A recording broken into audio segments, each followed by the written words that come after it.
Hello, good evening बच्चों। हम लोग पिछले क्लास में ध्यान देना, हम लोग एटॉमिक स्ट्रक्चर पढ़ रहे थे।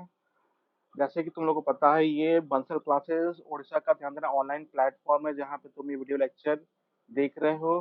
पिछले क्लास में हम लोगों ने थोड़ा सा वैलेंसी क्या होता है उसके बारे में डिस्कस किया था, तो मैंने थोड़ा सा बताया था वैलेंस सेल क्या होता है। आउटर मोस्ट सेल को हम लोग क्या बोलते हैं? वैलेंस सेल बोलते हैं। उसमें जितने इलेक्ट्रॉन्स होते हैं उसको हम लोग क्या बोलते हैं? वैलेंस इलेक्ट्रॉन बोलते हैं। वैलेंसी की बात करें तो वैलेंसी को मैंने कैसे डिफाइन किया था? The combining capacity of an element is known as valency.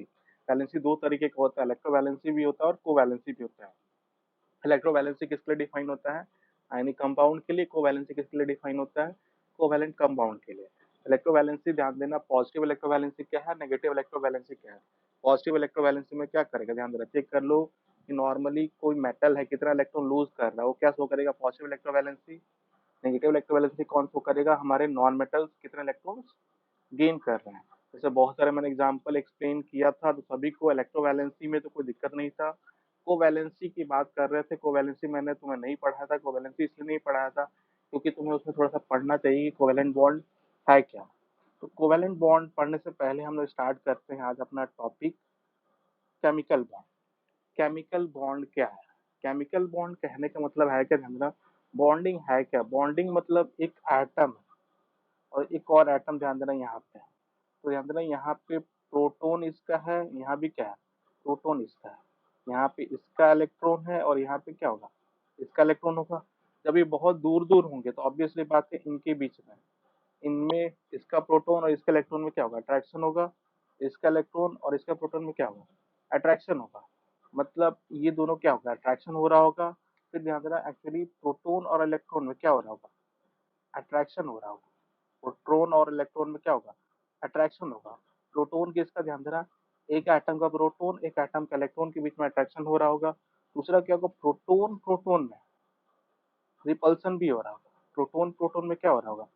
Repulsion भी हो रहा होगा। प्रोटॉन प्रोटॉन में क्या होगा? रिपल्सन होगी। ये ज्यादा वितरण से इसको मैं यहाँ समझाता हूँ कि कैसे कोई एटम, कोई भी, ध्यान देना, एटम में कोई भी केमिकल बॉन्ड कैसे फॉर्म होता है। जैसे मान लो ये मेरा क्या है, एक ए एटम है और ये मेरा, ध्यान देना, क्या है, बी एटम है। तो यहाँ पे एक न्यूक्लियस है और यहाँ पे भी क्या है?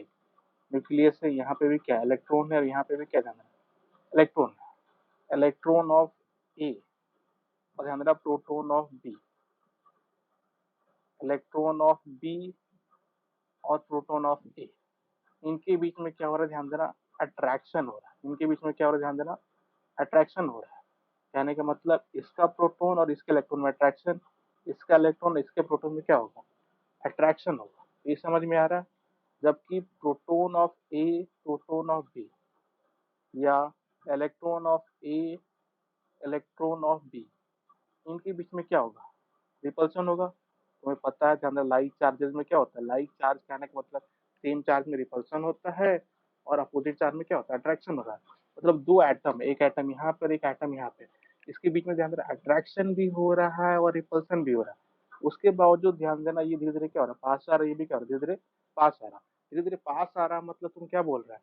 अट्रैक्शन फोर्स क्या कर रहा है? रिपल्सन फोर्स पे डोमिनेट कर रहा है। ध्यान देना, केमिस्ट्री में ध्यान रखना, जहां भी टर्म अट्रैक्शन आता है, जहां भी केमिस्ट्री में जहां भी टर्म अट्रैक्शन आता है, अट्रैक्शन से स्टेबिलिटी क्या होती है? बढ़ती है। और रिपल्सन से स्टेबिलिटी क्या होता है? घटता है। तो समझ में आ रहा, दो एटम क्यों बॉन्ड बनाना चाहते हैं? दो एटम बॉन्ड इसलिए बनाना चाहते हैं ताकि अपनी स्टेबिलिटी को क्या कर सके? बढ़ा सके। क्योंकि जैसे जैसे अट्रैक्शन होगा उनके बीच में, उनके बीच की एनर्जी जो होगी, दो सिस्टम के बीच की जो एनर्जी होगी वो डिक्रीज करना स्टार्ट हो जाएगा। और केमिस्ट्री में ध्यान देना, सिस्टम का डिक्रीज होना मतलब क्या होता है? स्टेबिलिटी होता है। सिस्टम का डिक्रीज होना मतलब क्या होता है?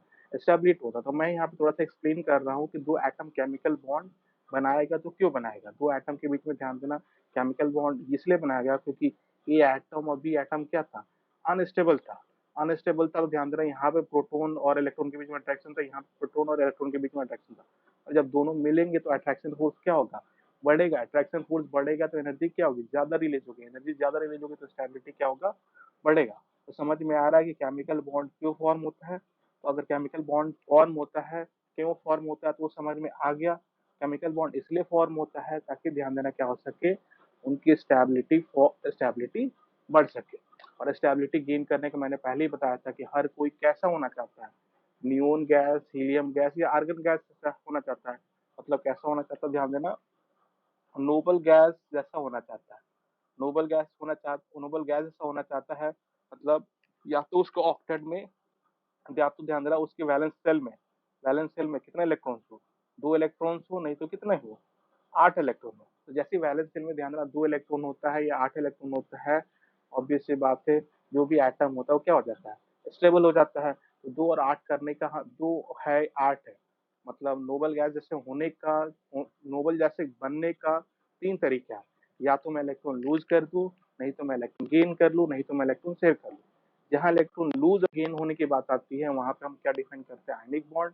और जहां पे शेयरिंग की बात आती है वहां पे क्या डिफाइन करते हैं, ध्यान देना, कोवेलेंट बॉन्ड। तो वही लिखा हुआ है, the bond which is form by sharing, losing और gaining of electron in order to achieve stable electronic configuration is known as chemical.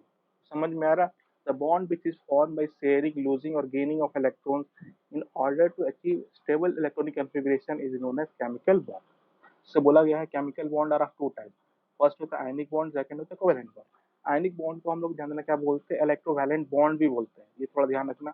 Ionic bond को हम लोग क्या बोलते हैं, इलेक्ट्रोवैलेंट बॉन्ड बोलते हैं। तो बॉन्ड, केमिकल बॉन्ड 2 ही तरीके का होता है, एक आयनिक बॉन्ड होता है और एक कोवेलेंट बॉन्ड होता है, कोवेलेंट बॉन्ड होता है। आयनिक बॉन्ड जैसे नाम से ही पता चल रहा है, आयन के बीच में अट्रैक्शन, ध्यान देना, आयनिक बॉन्ड, आयन के बीच में बॉन्ड नहीं होता, आयन के बीच में क्या होता है, ध्यान देना, अट्रैक्शन होता है। उसी अट्रैक्शन फोर्स को हम लोग क्या बोलते हैं, केमिकल बॉन्डिंग बोलते हैं। तो ध्यान देना, केमिकल बॉन्डिंग या बॉन्ड का जो डेफिनेशन होता है, ध्यान देना, वो सिंपल अट्रैक्शन, अट्रैक्शन, दो चीजों के बीच में अट्रैक्शन है, तो ऑब्वियस से बात हम लोग बोलते हैं कि उन दोनों चीजों के बीच में क्या है, एक बॉन्ड फॉर्म हो रहा है। तो वही आयनिक बॉन्ड, मतलब क्या, आयन के बीच में अट्रैक्शन को हम लोग क्या बोलते हैं, आयनिक बॉन्ड है। लिखा हुआ है, the bond form by the transfer of electron is called ionic bond.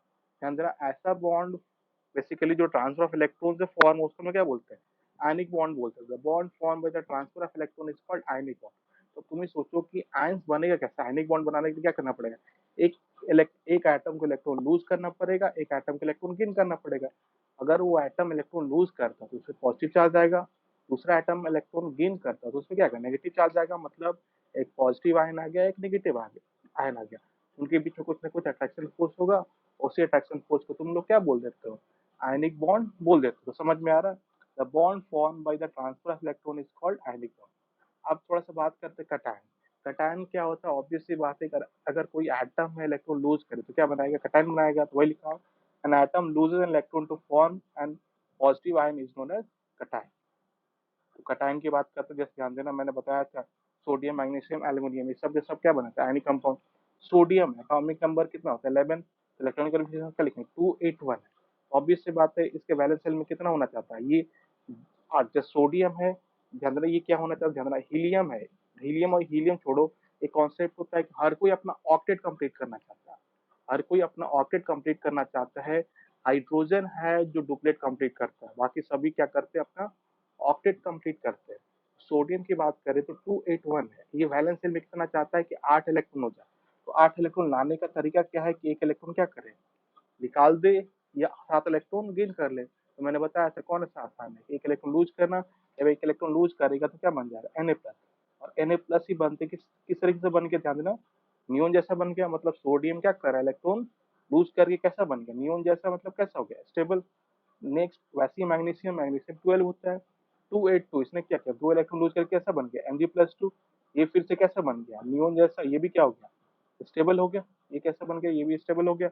Aluminium में 3 इलेक्ट्रॉन लूज किए, ये भी कैसा बन गया, ध्यान देना, नियोन जैसा बन गया।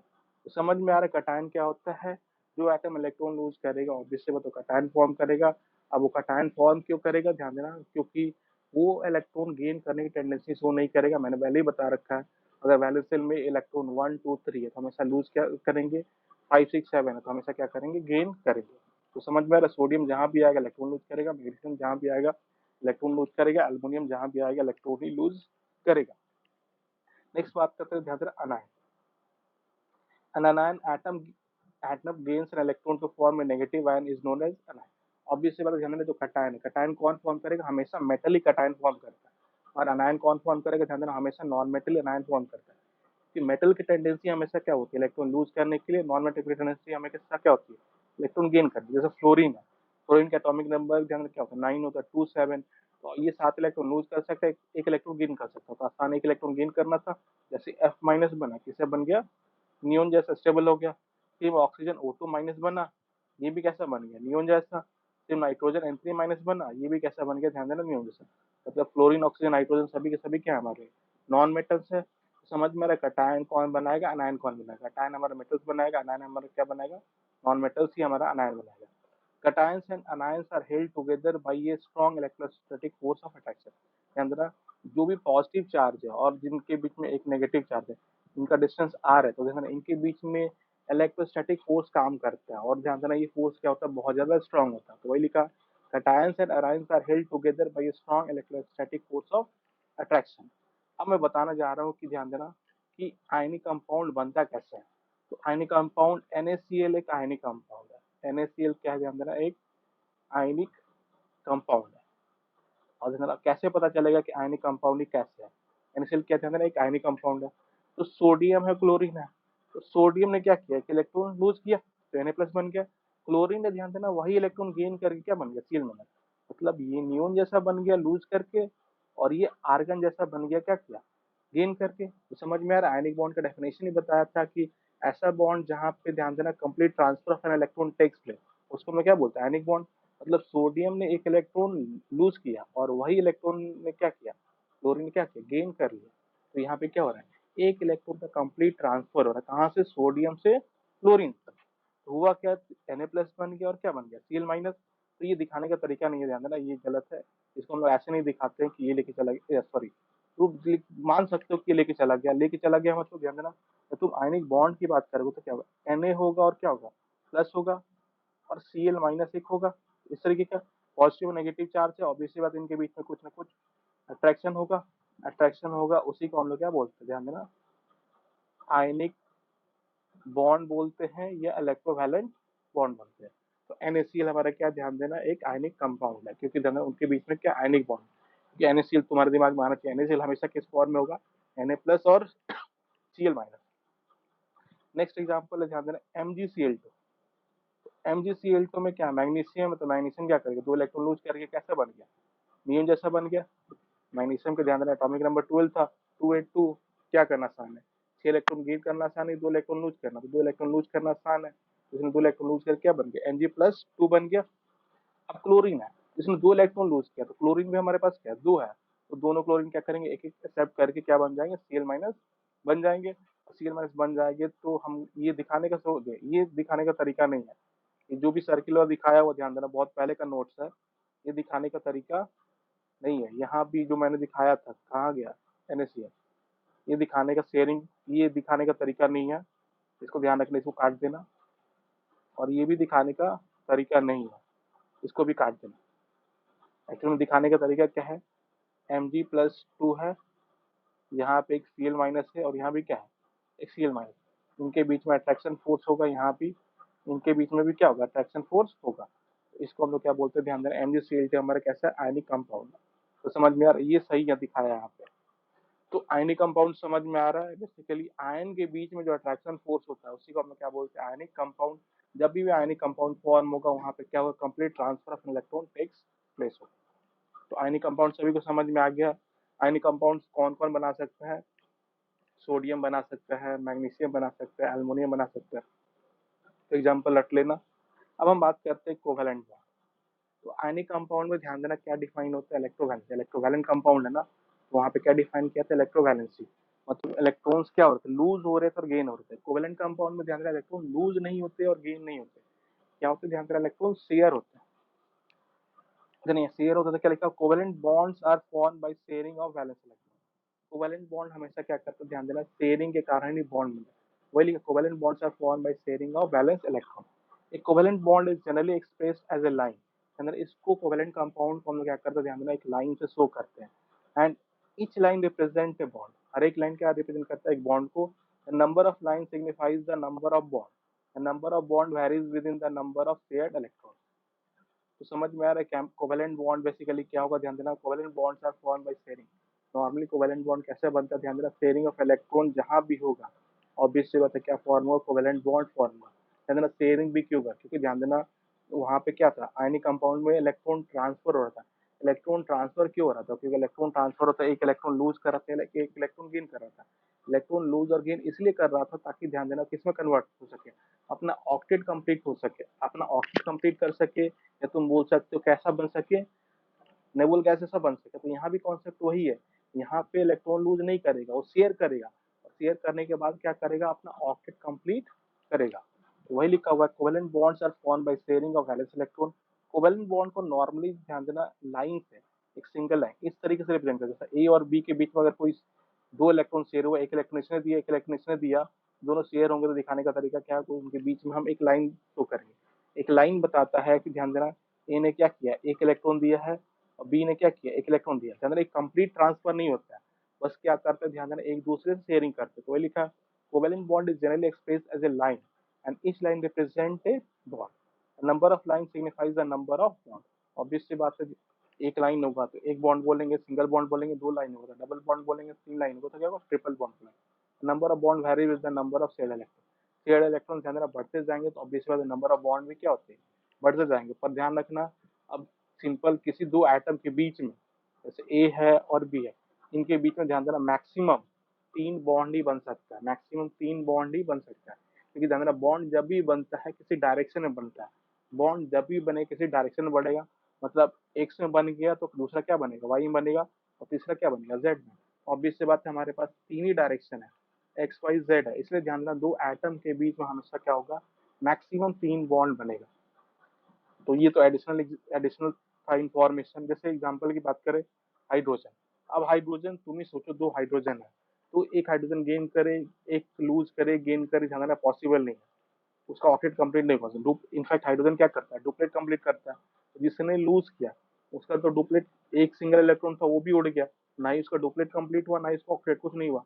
और जिसने गेन किया उसका क्या हो जाएगा, ध्यान देना डुप्लेट कंप्लीट हो जाएगा। और एक और चीज है कि ध्यान देना हाइड्रोजन है और एक हाइड्रोजन है, एक इलेक्ट्रॉन यहाँ पर, एक इलेक्ट्रॉन यहाँ पे, मैं क्या करूँ, दोनों के शेयरिंग करा दूं। इस हाइड्रोजन से क्या करूँ, इसके साथ शेयरिंग करा दूं। तो ध्यान देना इस हाइड्रोजन की बात करें तो इस पे शेयरिंग करेंगे तो कितना इलेक्ट्रॉन हो गया, दो, मतलब इसका डुप्लेट कंप्लीट हो गया। अगर ये फिर दोबारा इसके साथ शेयर कर ले तो इसका भी क्या हो गया, डुप्लेट कंप्लीट हो गया। तो समझ में आ रहा है यहाँ पे शेयरिंग करने से क्या हो सकता है, दोनों का डुप्लेट कंप्लीट हो सकता है। तो वही लिखा हुआ है, one pair of electron is share, मतलब ध्यान देना हाइड्रोजन और हाइड्रोजन के बीच में क्या, सिंगल बॉन्ड। अगर एक ही पेयर शेयर होगा तो सिंगल बॉन्ड, दो पेयर शेयर होगा तो डबल बॉन्ड, तीन पेयर शेयर होगा तो क्या होगा, ट्रिपल बॉन्ड। तो नेक्स्ट एग्जाम्पल की बात करें O2 का, तो O2 में तुम ही सोचो कि अब बनाना कैसे है। अब O2 बनाना है तो देखो O2 को जैसे ऑक्सीजन और ऑक्सीजन है, थोड़ा सा ध्यान रखना कि जब भी हम लोग कोवेलेंट बॉन्ड बनाते हैं, कौन सा इलेक्ट्रॉन पार्टिसिपेट करता है केमिकल बॉन्ड में, केवल वैलेंस इलेक्ट्रॉन ही पार्टिसिपेट करते हैं। तो साइड में ऑक्सीजन का एटॉमिक नंबर 2 होता है, तो कितना हुआ 2 और 6, मतलब वैलेंस इलेक्ट्रॉन कितने 6 है। तुम क्या करो 6 ड्रॉ कर दो, 6 इलेक्ट्रॉन यहाँ ड्रॉ कर दिया, 6 इलेक्ट्रॉन क्या किया, यहाँ ड्रॉ कर दिया। तो 6 है और ध्यान देना 6 इसके पास था, 2 ने शेयर कर लिया, तो इसका ऑक्टेट कंप्लीट। इसके पास 6 था और इसने भी क्या किया, 2 शेयर कर लिया, तो इसका भी ऑक्टेट कंप्लीट, मतलब दोनों का ऑक्टेट कंप्लीट, दोनों क्या हो गया, स्टेबल हो गया। अब ध्यान देना शेयरिंग बीच में हुआ कितना है, 4 इलेक्ट्रॉन का शेयर हुआ है, मतलब एक बॉन्ड यहाँ बन गया, एक बॉन्ड यहाँ बन गया। थोड़ा सा ध्यान रखना, ये बेसिकली कितना बॉन्ड, कितना बन गया, ध्यान देना डबल बॉन्ड बन गया। मैंने बोला था ना कि एक बॉन्ड हो तो सिंगल बॉन्ड बोलते हैं, दो बॉन्ड हो तो डबल बॉन्ड बनेगा। तो ऑक्सीजन और ऑक्सीजन के बीच में क्या है, डबल बॉन्ड है। थोड़ा सा इंपॉर्टेंट पॉइंट है, एक तो ध्यान देना क्या होगा, सिग्मा बॉन्ड होगा, एक तो क्या होगा, सिग्मा बॉन्ड होगा, और दूसरा क्या होगा, ध्यान देना पाई बॉन्ड होगा। इन बॉन्डों का नाम भी होता है, इन बॉन्ड्स का ध्यान देना क्या होता है, नाम भी होता है, जो कि 11th में आओगे तो तुम्हें समझाया भी जाएगा कि इसका नाम कैसे रखते हैं। तो एक बॉन्ड हमेशा क्या होगा, सिग्मा होगा। जैसे ध्यान देना दो एटम के बीच में अगर एक ही बॉन्ड है तो सिग्मा है, दो बॉन्ड है, एक सिग्मा है और एक पाई है, तीन बॉन्ड है तो एक सिग्मा है, दो पाई है। तो O2 समझ में आ रहा है, O2 में एक सिग्मा है और एक पाई है। हाइड्रोजन की बात करें तो हाइड्रोजन में केवल क्या बॉन्ड था, केवल सिग्मा बॉन्ड था। ये सभी को समझ में आ रहा है, ये हो जाएगा। इसको हटाते हैं तो O2 एक्सप्लेन कर दिया मैंने, सभी को समझ में आ रहा है। O2 में क्या होगा, डबल बॉन्ड, क्योंकि two pair of electron is shared. अब N2 की बात करते हैं, तो N2 में कितना होगा, तो N2 में फिर से हम पीछे ड्रॉ कर लेते हैं, नाइट्रोजन है और नाइट्रोजन। यहाँ नाइट्रोजन लिखते हैं, एटॉमिक नंबर कितना होगा, 7 होता है, तो कितना होगा 2 और 5, मतलब वैलेंस इलेक्ट्रॉन कितने 5 है। 5 है तो ध्यान देना यहाँ पे मैं क्या 3 कर देता हूँ, यहाँ पे भी 3 कर देता हूँ, 2 इधर कर दिया, 2 इधर कर दिया, तो 5 है, 5 3 8, 5 3 8 शेयर हुआ। इसका भी ऑक्टेट कंप्लीट, पहले 5 था, 3 शेयरिंग कर लिया तो 8 हो गया। ये पहले 5 था, 3 शेयरिंग कर लिया तो 8 हो गया। कितने शेयर हुआ? 6 हुए। 1 बॉन्ड, 2 बॉन्ड, 3 बॉन्ड। इनके बीच में क्या है? ट्रिपल बॉन्ड है। इनके बीच में क्या ध्यान देना? ट्रिपल बॉन्ड है। ट्रिपल बॉन्ड की ओर ध्यान देना, क्योंकि कितने इलेक्ट्रॉन शेयर हुए? ध्यान देना 6 इलेक्ट्रॉन शेयर्ड हुए। तो ऑब्वियस सी बात है, इसमें क्या होगा? एक सिग्मा होगा, एक क्या होगा? पाई होगा, और दूसरा भी क्या होगा? ध्यान देना पाई होगा। मतलब 3 बॉन्ड होगा तो क्या होगा? सिग्मा होगा, पाई होगा, पाई होगा। ये समझ में आ रहा है? N2 तक सभी को समझ में आ रहा है? N2 तक सभी को समझ में आ रहा है? जैसे एक और चीज थोड़ा सा मैं बात करता हूँ। जैसे को मैंने बताया ए है और बी है, ए और बी के बीच में, तो ये कंफर्म क्या है? सिग्मा बॉन्ड है, और इसको हम लोग क्या बोलेंगे? Single bond. ए ध्यान देना डबल बॉन्ड बी है, इसको हम लोग क्या बोलते हैं? डबल बॉन्ड बोलते हैं। एक सिग्मा है और दूसरा क्या है? पाई है। ऊपर वाला मत समझ लेने का हमेशा पाई होगा, वैसे दिखाने का है। नीचे वाला सिग्मा, नीचे वाला पाई हो सकता है, ऊपर वाला सिग्मा हो सकता है। और ए ट्रिपल बॉन्ड ध्यान देना बी होगा, तो क्या होगा? एक सिग्मा होगा और 2 पाई होगा। 2 क्या होगा? ध्यान देना पाई होगा। तो ये ध्यान रखना, 2 एटम के बीच मैक्सिमम 3 बॉन्ड बन सकता है। 3 बॉन्ड क्यों बनेगा? क्योंकि जब भी कोवेलेंट बॉन्ड बनता है, ध्यान देना किसी पर्टिकुलर डायरेक्शन में ही बॉन्ड फॉर्म होगा।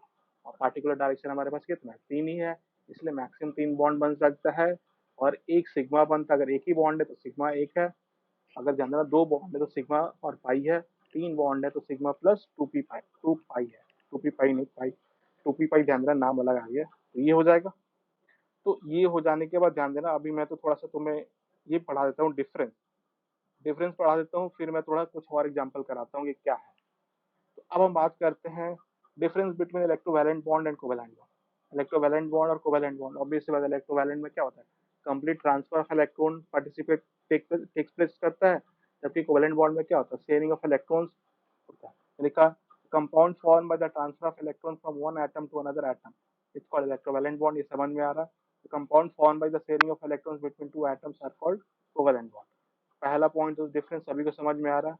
नेक्स्ट है they consist of ion. Obvious सी बात है, जब भी आयनिक बॉन्ड फॉर्म होगा, आयंस फॉर्म होंगे तभी तो आयनिक बॉन्ड फॉर्म होगा।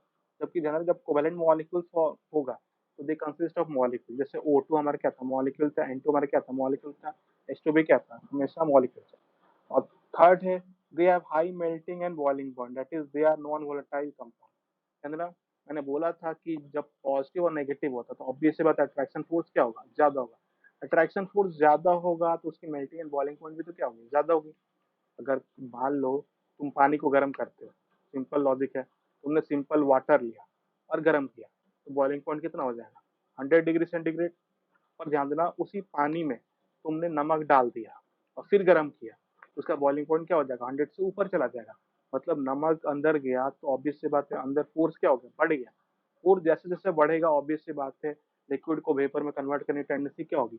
कम होगी। तो हमें क्या करना पड़ेगा? एनर्जी ज्यादा देना पड़ेगा। एनर्जी ज्यादा देना पड़ेगा मतलब टेम्परेचर में से क्या करना पड़ेगा? टेम्परेचर को बढ़ाना पड़ेगा। तो समझ में आ रहा है? और जितना ही ज्यादा फोर्स जितना ही ज्यादा होता है, मेल्टिंग एंड बॉइलिंग पॉइंट भी क्या होगा? ज्यादा होगा। They have usually low melting and boiling point, they are volatile compound. अब इसमें एक टर्म है कि ध्यान देना कि आयनिक कंपाउंड्स की melting and boiling point high होती है। आयनिक कंपाउंड्स की melting and boiling point high होगी। हाई क्यों होगी? क्योंकि फोर्स ऑफ अट्रैक्शन ज्यादा है। जबकि कोवेलेंट बॉन्ड में ध्यान देना वहां पे कंप्लीट ट्रांसफर ऑफ इलेक्ट्रॉन नहीं हुआ, मतलब कंप्लीट पॉजिटिव और नेगेटिव चार्ज जनरेट नहीं हुआ। वहां पे पार्शियल पॉजिटिव और पार्शियल नेगेटिव चार्ज जनरेट हुआ। अब तुम सोच सकते हो कि दो एटम है तो दो सेम एटम है, तो ऑब्वियस सी बात है वहां पे पॉजिटिव नेगेटिव जनरेट नहीं होगा। अगर दो डिफरेंट एटम, जैसे मैं बात कर लूँ HCl है, HCl है और इनके बीच में क्या है? ये बॉन्ड बना, ये बॉन्ड तो बन गया। और तुम्हें पता है क्लोरीन बड़ा एटम है, हाइड्रोजन क्या छोटा एटम है। तो क्लोरीन क्या करेगा? अपने तरफ ज्यादा इलेक्ट्रॉन क्लाउड को खींचेगा। ज्यादा इलेक्ट्रॉन क्लाउड की तरफ खींचेगा मतलब डेल्टा नेगेटिव चार्ज यहाँ पे आएगा, डेल्टा पॉजिटिव चार्ज यहाँ पे आएगा। पॉजिटिव नेगेटिव चार्ज तो अभी भी क्या होगा? जनरेट होगा। जैसे मैंने जो एग्जाम्पल दिया था वो सेम एटम था इसलिए जनरेट नहीं हुआ। पर बहुत सारे ध्यान देना कोवेलेंट कंपाउंड है जिसमें पॉजिटिव नेगेटिव चार्ज जनरेट होता है पर कंप्लीट जनरेट नहीं होता है। आयनिक कंपाउंड में कंप्लीट जनरेट होता है, जबकि कोवेलेंट कंपाउंड में क्या होता है? पार्शियली जनरेट होता है। तो तुम सोचो पार्शियली जनरेट होगा, फोर्स भी क्या होगा? कम ही होगा ना आयनिक कंपाउंड से। इसलिए लिखा हुआ they have melting and boiling point, they have high melting and boiling point. They have usually low melting and boiling. They are non volatile compound. Obviously मतलब फोर्स ज्यादा होगा तो उड़ने की टेंडेंसी क्या होगी, कम होगी, मतलब उसकी वोलेटिलिटी क्या होगी, कम हो जाएगी। जबकि इसमें क्या फोर्स कम है तो उड़ने की टेंडेंसी क्या हो जाएगी, ज्यादा होगी, इसलिए कह लो दे आर वोलेटाइल कंपाउंड। ये समझ में आ रहा, third information, third difference. Fourth है, electrovalent compounds are usually crystalline solid because they are held by strong electrostatic force। और जितने भी इलेक्ट्रोवैलेंट कंपाउंड ध्यान देना वो क्रिस्टलाइन सॉलिड बनाते हैं। ऑब्वियसली मतलब फोर्स ज्यादा, जैसे मान लो सॉलिड है, लिक्विड है, गैस है। सॉलिड में फोर्स ज्यादा होता है, लिक्विड से, लिक्विड में फोर्स ज्यादा होता है गैस से। अगर मैं बोल रहा हूँ किसी सिस्टम में फोर्स ज्यादा है, उसका सिस्टम, उसका स्टेट क्या होगा, हमेशा सॉलिड ही होने वाला। तो वही लिखा हुआ है, electrovalent compounds are usually crystalline solid because they are held by strong electrostatic force। इसमें लिखा हो जाएगा covalent compounds are usually liquid or gases and very few of them are solid। कहने का मतलब जितने भी आयनिक कंपाउंड्स है मैक्सिमम क्या होते हैं, सॉलिड होते हैं। सॉलिड होने का मेन रीजन है उसमें क्या है, फोर्स ऑफ अट्रैक्शन ज्यादा है। जबकि कोवेलेंट कंपाउंड ज्यादा क्या होते हैं, या तो गैस होंगे तो, नहीं तो क्या होंगे, लिक्विड होंगे। कुछ है जो कि क्या होते हैं, सॉलिड होते हैं। उनका रीजन क्या है, उसमें फोर्स क्या है, कम है। फिफ्थ जो पॉइंट है, electrovalent compounds conduct electricity in their molten state और aqueous state and therefore acts as an electrolyte। Covalent compound do not conduct electricity and therefore act as a non-electrolyte। कहने का मतलब है कि इलेक्ट्रोवैलेंट कंपाउंड जो होता है इलेक्ट्रिसिटी कंडक्ट करता है अपने मोल्टन स्टेट और एक्वस स्टेट में। मोल्टन स्टेट समझ में आता है, एक्वस स्टेट कहने का मतलब सिंपल क्या करो, ध्यान देना, किसी सॉलिड कोई चीज है उसमें पानी मिला, तो जैसे मान लो नमक है। अब मोल्टन स्टेट है NaCl है, NaCl क्या, ध्यान देना, सॉलिड है। तो ये नमक का टुकड़ा है, मैंने क्या किया, टेम्परेचर बढ़ाया, और टेम्परेचर बढ़ाने पे किसमें कन्वर्ट हो गया, ध्यान देना, ये लिक्विड में कन्वर्ट हो गया। तो इसको हम लोग क्या बोलते हैं, ध्यान देना, NaCl मोल्टेन। ये लिक्विड में कन्वर्ट हो गया तो इसको हम लोग क्या बोलते हैं, NaCl मोल्टेन। जैसे लिक्विड स्टेट में गया, ध्यान देना किसमें टूट जाएगा, Na प्लस मोल्टेन है और Cl माइनस मोल्टेन में टूट जाएगा। अब ध्यान देना चार्ज आ गया, पॉजिटिव नेगेटिव। और ध्यान देना जैसे इलेक्ट्रिक करंट सप्लाई करें, जैसे बैटरी सप्लाई करेंगे या इलेक्ट्रिक करंट पास करेंगे, ऑब्वियस सी बात है चार्ज क्या होगा, इधर से इधर मूव करेगा, इधर से उधर मूव करेगा तो इलेक्ट्रिसिटी क्या करेगा, कंडक्ट करेगा। तो समझ में आ रहा है मोल्टेन स्टेट क्या होता है, तो सॉलिड है, जैसे उसको गर्म करो, गर्म करोगे तो किसमें कन्वर्ट हो जाएगा, लिक्विड में कन्वर्ट हो जाएगा। अब जो सब सॉलिड था, देखना Na प्लस तो यहाँ भी था, Cl माइनस क्या था, यहाँ भी था, और किस स्टेट में था, सॉलिड स्टेट में। सॉलिड स्टेट में था मतलब वो मूव नहीं कर सकता था, तो जैसे लिक्विड स्टेट में गया अब क्या हो सकता है, मूव कर सकता है, मूव कर सकता है। इसलिए क्या है, जनरल इलेक्ट्रिसिटी कंडक्ट करता है। तो अभी इस वक्त जितने भी आयनिक कंपाउंड है सॉलिड स्टेट में तो इलेक्ट्रिसिटी कंडक्ट नहीं करते हैं, पर मोल्टेन स्टेट में क्या करते हैं, इलेक्ट्रिसिटी कंडक्ट करते हैं। तो मोल्टेन स्टेट समझ में आ रहा है। अब एक्वस स्टेट में क्या करना है, ध्यान देना, NaCl सॉलिड है। अब मैं इसको गर्म नहीं करता हूँ, मैंने क्या किया, इसको पानी में डाल दिया।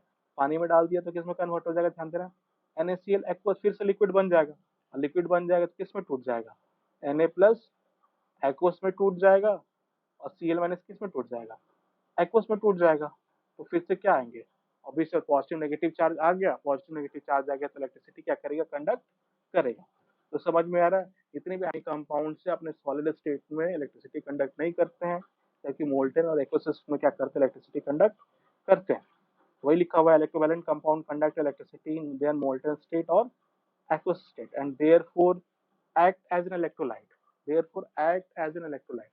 यानी इलेक्ट्रोलाइट होता है क्या है, इलेक्ट्रोलाइट ध्यान देना वो चीज है जिसको वाटर में डिजोल्व करो। ध्यान देना इलेक्ट्रोलाइट बेसिकली वो चीज, जैसे मान लो AB अगर सॉलिड है, अगर ये इसको इलेक्ट्रोलाइट, जैसे AB है इलेक्ट्रोलाइट, सॉलिड छोड़ लो, मान लो AB इलेक्ट्रोलाइट है, तो AB इलेक्ट्रोलाइट कैसे बोल सकते हैं कि तुरंत किसमें टूट जाए, A प्लस और B माइनस में टूट जा रहा है। मतलब अपने ध्यान देना पॉजिटिव आयन और नेगेटिव आयन में टूट जाता है, उसको हम क्या बोलते हैं, इलेक्ट्रोलाइट बोलते हैं। तो ऑब्वियस बात, आयनिक कंपाउंड सॉलिड स्टेट में तो नहीं टूटता है, पर मोल्टेन स्टेट और एक्वस स्टेट में क्या होता है, टूट जाता है, जिसको हम लोग इलेक्ट्रोलाइट की तरह बिहेव कर सकता है। क्योंकि क्या बोला गया, covalent compound do not conduct electricity and therefore act as a non electrolyte. Covalent compound ध्यान देना इलेक्ट्रिसिटी कंडक्ट नहीं करता है।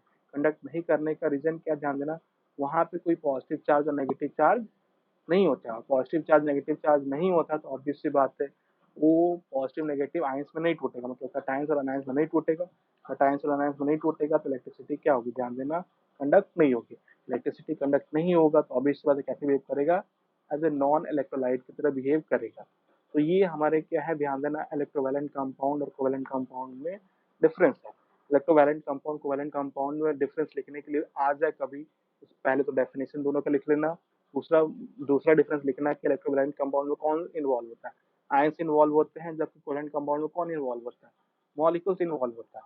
नेक्स्ट जो इलेक्ट्रोवैलेंट कंपाउंड होता है उसका ध्यान देना फिजिकल स्टेट क्या होता है, सॉलिड होता है। सॉलिड होने का मेन रीजन क्या है, उनके बीच में स्ट्रॉन्ग इलेक्ट्रोस्टैटिक फोर्स। जबकि कोवैलेंट कंपाउंड का फिजिकल स्टेट क्या होता है, गैसेस होता है, नहीं तो लिक्विड होता है। कुछ कुछ कंपाउंड्स है जिनका फिजिकल स्टेट क्या होता है, सॉलिड होता है। नेक्स्ट है जो हमारे इलेक्ट्रोवैलेंट कंपाउंड है, इलेक्ट्रिसिटी कंडक्ट करते हैं इन मोल्टन स्टेट या फ्यूज्ड स्टेट बोल सकते हो, या एक्वस स्टेट बोल सकते हैं। जबकि हमारे कोवैलेंट कंपाउंड कभी भी ध्यान देना इलेक्ट्रिसिटी कंडक्ट नहीं करते हैं। जब इलेक्ट्रिसिटी कंडक्ट नहीं करते तो कैसे बिहेव करते हैं, एज ए नॉन इलेक्ट्रोलाइट की तरह बिहेव करते हैं। हमारे आयनिक कंपाउंड इलेक्ट्रिसिटी कंडक्ट करते हैं तो कैसे बिहेव करते हैं, एज ए इलेक्ट्रोलाइट की तरह बिहेव करते हैं। नेक्स्ट जो मेन मेन जो है डिफरेंस, जितने भी आयनिक कंपाउंड्स हैं उनकी मेल्टिंग एंड बॉइलिंग पॉइंट क्या है, बहुत ज्यादा हाई है। इसीलिए ध्यान देना वो क्या होता है, नॉन वोलेटाइल इन नेचर होते हैं। जबकि हमारे कोवलेंट कंपाउंड्स की मेल्टिंग एंड बॉइलिंग पॉइंट क्या है, ले लो है। इसलिए ध्यान देना उनका नेचर क्या होता है, वोलेटाइल नेचर शो करते हैं। तो ये तुम्हारा ध्यान देना केमिकल बॉन्डिंग का। एक्चुअली यहाँ तो केमिकल बॉन्डिंग इतने में खत्म हो गया, और 11th का नोट्स दूं तो पगला जाओगे। 11th ध्यान देना 200 पन्ने का नोट्स है केमिकल बॉन्डिंग, जो मैंने एक दिन में पढ़ा दिया। 11th में कम से कम 30 लेक्चर या 35 लेक्चर में पढ़ाना पड़ता है। और 35 लेक्चर भी वो कौन सा, 1.5 घंटे वाला 35 लेक्चर पढ़ाना पड़ता है, तब जाके ध्यान देना केमिकल बॉन्डिंग कंप्लीट होता है। तो अगली क्लास में भी ध्यान देना कुछ मैं केमिकल बॉन्डिंग के कुछ मैं अब बताऊंगा। इससे हम लोग कोवैलेंट बॉन्ड तो समझ गए, कुछ मैं तुम्हें आयनिक कंपाउंड बोलूंगा कि बनाओ, और ध्यान देना कुछ मैं तुम्हें कोवैलेंट कंपाउंड बोलूंगा कि बनाओ। तो कुछ और प्रैक्टिस करेंगे, ध्यान देना कुछ एक और क्लास हम लोग इस पे देंगे केमिकल बॉन्डिंग में, ताकि हमें थोड़ा सा पता चल जाए कि स्ट्रक्चर जो है मॉलिक्यूल का स्ट्रक्चर कैसा बनाते हैं। आयनिक कंपाउंड का तो कोई स्ट्रक्चर जल्दी ध्यान देना स्ट्रक्चर होता है, पर उनको अभी नहीं पढ़ना है। आयनिक कंपाउंड्स बस कैसे फॉर्म होता है ये पता होना चाहिए। जबकि कोवेलेंट कंपाउंड सभी को पता होता है कैसे फॉर्म होता है, पर वो सभी का स्ट्रक्चर नहीं बना सकते हैं, नहीं बनाते। इनफैक्ट मेरा 11th वाले बच्चे नहीं बना पाते। इसलिए मैं थोड़ा सा तुम्हें बताऊंगा कि ये स्ट्रक्चर कैसे बनाते हैं अगले क्लास में।